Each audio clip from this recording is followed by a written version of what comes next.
দেখো ঘরটার সব বিছানা তুলে গেছে, সব পরিষ্কার করা হলো, একদম নিট অ্যান্ড ক্লিন। আলমারি টালমারিগুলো সব মোছা হলো, ড্রেসিং টেবিল টেবিল সব। এত আলতো ধুলো পড়ে যায় না, কি বলবো। আর এই পেলমেট আছে, কি মানে এত বিরক্তি লাগে, এগুলো এখন আর ভালো লাগে না, কিন্তু কিছু করার নেই। কি মেঘলা মেঘলা ওয়েদার। এই ঘরে সোফা টোপা সমস্ত ঝাড়া হয়েছে, এই ফ্লাওয়ার ভাস সমস্ত কিছু। এত ধুলো পড়ে যাচ্ছে, মানে আলতো আলতো একটা ধুলো। মেঘলা মেঘলা ওয়েদার তো, তাই একটু অন্ধকার অন্ধকার লাগছে। শুভ সকাল বন্ধুরা, সবাই কেমন আছো? নিশ্চয়ই খুব ভালো আছো। আমি খুব ভালো আছি বলবো না, কারণ মাঝরাত থেকে এত জ্বর জ্বর, হাত পা ব্যথা, প্রচণ্ড কষ্ট। এই সকালবেলা প্যারাসিটামল খেলাম, খেয়ে তারপরে একটু শুয়েছিলাম। তোমার দাদাভাই বেরিয়ে গেলে একটু শুয়েছিলাম, তারপরে এবার কাজকর্ম তো আছে। মানে কী বলতো, এখানে দেখবো ধুলো পড়ে যাচ্ছে, এখানে মানে এত মানে একা রাতে সব কিছু করি, তবুও মানে মানে প্রায় দেখবে করছি। যখন একটু সময় পাচ্ছি কাপড় নিয়ে, শুকনো কাপড় নিয়ে এটা ওটা মুছছি সব, তাতেও না ভীষণ একটা আলতো ধুলো পড়ে যায়। আর আমার বিরক্তি লাগে এসব ধুলোগুলো। অনেকটাই কাজ করলাম সকাল থেকে, প্রচণ্ড ঘামছি। ওই যে ওষুধটা খেয়েছি না, ব্যাসের ওষুধ খেয়ে একটু বিশ্রাম নিয়েই তারপর শুরু করে দিয়েছি। যখন চা খাবো, চা খেয়ে তারপরে এবার রান্না আছে, রান্না তো করতেই হবে। আজকে যদি ডাস্টবিনের আমাদের এখানে ডাস্টবিন আর নিজের মতো করে রুটিন করে নিচ্ছে, একদিন আসবে একদিন আসবে না, পারলে 2 দিন আসবে না, 3 দিন আসবে। আজকে মনে হচ্ছে আসবে না। আমি কী করবো, আমি ওই কালকে সমস্ত ইট এগুলো সব রয়েছে, তালের এই আটি ফাটিগুলো দেখো ওখানে সব গন্ধ হয়ে যাচ্ছে পরে। উফ, মানে ডাস্টবিন আজকে লোক না আসলে আমি পাগল হয়ে যাবো। তরকারি খোসা ওটা, এটা বোঝা উচিত। সানডে ছুটির দিন কালকে ছিল, আসনি ঠিক আছে, তার আগের দিন এসেছিল, আজকে তো আসা উচিত, কিন্তু না, পেছন দিকে ওটা তো ওই পেছন দিক দিয়ে রাস্তা দিয়ে আসেনি এখন, তার মানে মনে হচ্ছে আসবে না। চলো আর কী করবো, এখন চা খাই, তোমরা সঙ্গে থাকো, দেখতে থাকো। দেখো রান্নাটা বসিয়ে দিলাম, কড়াতে তেল দিয়ে দিয়েছি, আর একটু ইলিশ মাছের মাথা ভেজে নিয়েছি। আর সমস্ত সবজি বলতে এখানে আলু, কুমড়ো, পটল, ঝিঙে ছিল, বেশি করে একটু সবজিটা দিচ্ছি। ফোড়নে দিয়েছিলাম সাদা জিরে অল্প একটু দিয়ে, এবার এটাকে সুন্দর করে ভেজে নেবো। শুধু এই সবজিটাই দেবো না, পুঁই শাক করবো। এই সবজিগুলো সব দিয়ে পুঁই শাকটা করবো ইলিশ মাছের মাথা দিয়ে। দেখো সব সবজি আমার ভাজা হয়ে গেল। এবার পুঁই শাকগুলো ভালো করে ধুয়ে রেখে দিয়েছিলাম, সেটা দিয়ে দিচ্ছি। পুঁই শাকের পাতা আছে, ডাঁটাও আছে, পাতাটা একটু বেশি আছে। এবার গুঁড়ো মশলা দিয়ে দিলাম, নুন, হলুদ আর জিরে গুঁড়ো, আর সামান্য 2-1টা চিনির দানা, একদম সামান্য, মানে এই ব্যালেন্সটা ঠিক রাখার জন্য। যেহেতু মাছের মাথা দিচ্ছি এখানে, ওই জন্য একদমই একটুখানি। আর যদি নিরামিষ করতাম তাহলে একটু বেশি একটু মিষ্টিটা বেশি দিলে ভালো লাগে। তারপরে দেখো এই যে পুরো ঢাকা দিয়ে দেবো, এটা ঢাকা দিয়ে গ্যাসটা সিম করে দেবো। যা ভাপে ভাপে জল বেরোবে সেটা দিই। এই দেখো মাছের মাথাটা মাঝখানে খুলে দিয়ে দিয়েছিলাম। একদম আমার পুঁই শাক মাছের মাথা দিয়ে একদম পুরো রেডি, একদম সবজি দিয়ে। খেতে এত ভালো হয়েছিল বন্ধুরা, তোমরা এইভাবে করে খেয়ে দেখবে, দারুণ হয়েছিল। মানে তোমাদের দাদাভাই আগে এইসব খেতো না, জানো তো, এখন বেশ ভালো লাগে নাকি। ইলিশ মাছ ভেজে নিয়েছি, ওখানে রেখে দিয়েছি, রুই মাছও ভেজে নিয়েছি, কারণ আমার তো ঘরে 2 রকম করতে হয়, মেয়ে খেতে পারে না। এবার দেখো আজকে গাঁঠি কচু দিয়ে করছি। ওই একটা আলু দিয়ে দিয়েছিলাম, কারণ গাঁঠি কচুটা মনে হচ্ছিলো একটু কম কম লাগছে, ওই জন্য একটা আলু দিয়ে দিয়েছি। গাঁঠি কচু দিয়ে ইলিশ মাছের ঝোল খেতে ভীষণ ভালো লাগে। কালো জিরে ফোড়ন দিয়েছিলাম, আর গাঁঠি কচু দিয়ে দিলাম, ভালো করে একটু ভেজে নিয়েছি। ভেজে একদম গুঁড়ো মশলা, জিরের সামান্য অল্প জিরের গুঁড়ো, নুন, হলুদ আর কাঁচা লঙ্কা, বাস আর কিচ্ছু না। একদম কোনো রেড চিলি পাউডার না, কোনো শুকনো লঙ্কার গুঁড়ো না, কিচ্ছু না, কারণ আমি ইলিশ মাছ পুরো কাঁচা লঙ্কা দিয়ে রান্না করি। দেখো একটু নাড়াচাড়া, গুঁড়ো মশলা দিয়ে না বেশি ভাজতে নেই, তাহলে তেতো হয়ে যায়। অল্প একটু নাড়াচাড়া করে, আর বেশি গুঁড়ো মশলা বলতে খুব অল্প গুঁড়ো, মানে সামান্য জিরের গুঁড়ো দিয়েছি, কারণ ইলিশ মাছে বেশি মশলাটা না দেওয়াই ভালো।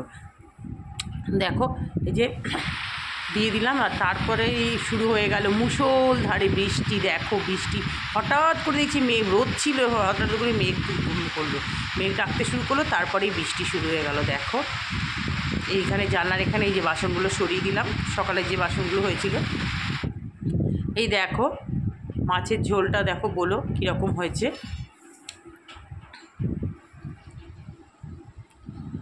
খেতে কিন্তু এটা ভীষণ ভালো হয়। আর রুই মাছগুলো এই যখন হয়ে গেছে তারপরে দিয়ে দিয়েছি। একদম ফাইনাল লুক দেখো, নাহলে তো রুই মাছ আগে দিলে তো রুই মাছের টেস্ট হয়ে যাবে। তারপরে দেখো মাছের তেলটা ছিল সেটাও ভেজে নিলাম। বন্ধুরা দেখো খেতে বসে গেলাম। এই যে সমস্ত তরকারি মানে পুঁই শাক দেখলে রান্না করলাম অনেক কিছু, মানে সব সবজি টবজি দিয়ে পুঁই শাক দিয়ে ইলিশ মাছের মাথা দিয়ে, আর ইলিশ মাছের তেলটা এই যে, আর গাঁটি কুচি দিয়ে আজকে মাছ করেছি, চাটনি আর পাঁপড়টা নিয়ে নেবো। মেঘলা মেঘলা ওয়েদার আছে, ছাদে আর কিছু দিইনি, শরীরটা ভালো লাগছে না তো, আর মানে আবার কখন বৃষ্টি চলে আসবে ওই জন্য দিইনি। তাহলে এখন খেয়ে নিই। গুড ইভিনিং ফ্রেন্ডস, 6:45 বাজে, এখন তোমাদের সামনে চলে আসলাম। এই শরীরটা খুব খারাপ জানো তো, মানে 2টো না 3টে প্যারাসিটামল খাওয়া হয়ে গেল। ভোর থেকেই শরীরটা খুব খারাপ লাগছে, ঘামছি দেখো। এই কিছুক্ষণ আগে একটা প্যারাসিটামল খেলাম, এত গা হাত পা যন্ত্রণার 100 মানে ক্রস করে গেছে, জ্বর গা গরম হঠাৎ করে। আমার মনে হচ্ছে কালকে যে পরপর দুবার চান হয়ে গেছে তো, প্রথমবার ধরো চান করলাম, আর আমার তো চুল ভিজিয়ে নাচারগুলো হয় না, করে যে তারপরে পুজো টুজো দিলাম। এবার চুলটাকে তুলে রেখে এই মানে মাঝখানে তো ভেজাই ছিল, তারপর রান্না বান্না সব সারলাম, তারপর আবার সেই 1:15 নাগাদ আবার ভালো করে চান টান করলাম, সাবান তখন আবার সাবান দিয়ে দুবারই, বাস পুরো ঠান্ডা লাগে। কালকে সন্ধ্যে থেকেই দেখছি কেমন কেমন লাগছে।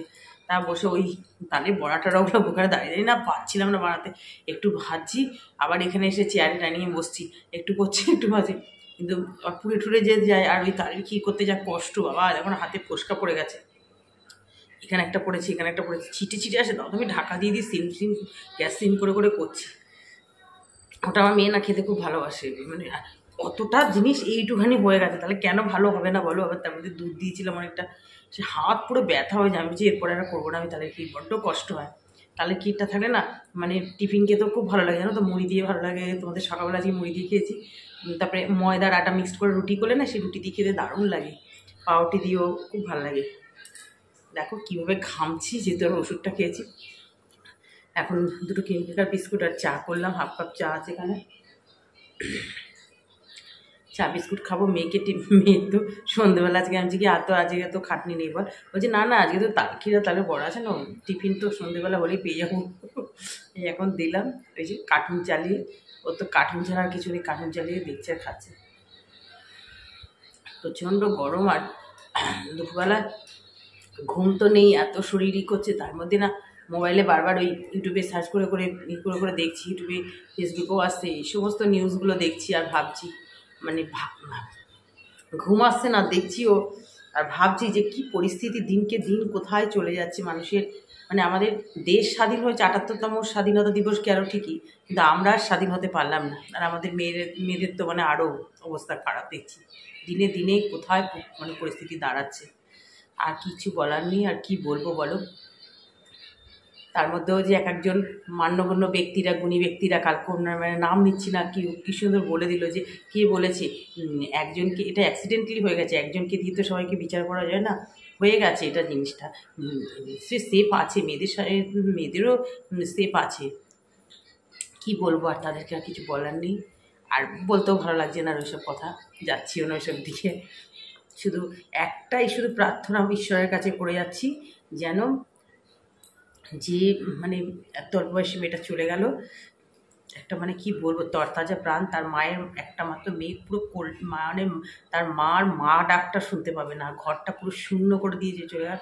তার যেন যারা যারা করেছে তাদের যেন কঠিন থেকে কঠিনতম শাস্তি, মানে মানে কী বলবো। আর তাদেরকে না ফাঁসি দিলে হবে না, দুগ্ধে মেরে মেরে তাদেরকে শাস্তি দিতে হবে, তারপর ফাঁসি।